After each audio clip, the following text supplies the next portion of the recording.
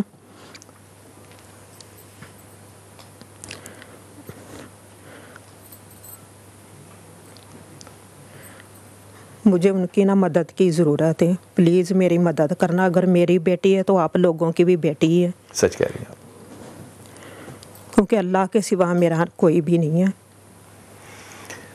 اس خاتون نے 10,000 روپے میں اپنے 4 بچے پالے ہیں. اگر آپ ایمانداری سے ایک لمحے کو ذرا سوچئے تو تقریباً $80 میں امریکہ میں کوئی 4 بچے نہیں پال سکتا ماہانہ آمدنی میں. 60 پاؤنڈوں میں کوئی اپنے بچے یورپ میں نہیں پال سکتا. انتہائی ادب کے ساتھ آپ سے گزارش ہے کہ جب مدد کرنے کے لیے آئیں تو مدد جو ہے وہ صرف اس بچی کی نہیں ہے, مدد ان رشتوں کی ہے جو ہم تقدس کے ساتھ دیکھتے ہیں, چاہے وہ بیٹی کی ہو چاہے بیٹے کی ہو. لیکن جب کوئی مدد کے لیے آپ کے آگے آ رہا ہے, آپ کے آگے ہاتھ پھیلا رہا ہے, جھولی پھیلا رہا ہے, تو خدا کے واسطے ان ہاتھوں اور جھولیوں کو خالی اس لیے مت جانے دیجئے کیونکہ ایک وقت آئے گا کہ ہمیں بھی اپنی جھولیاں خدا کے آگے پھیلانی پڑیں گی. اگر دنیا میں نہیں تو قبر میں جا کے ضرور. ایک چھوٹی سی آپ کو آخری بات کہتا چلا جاؤں.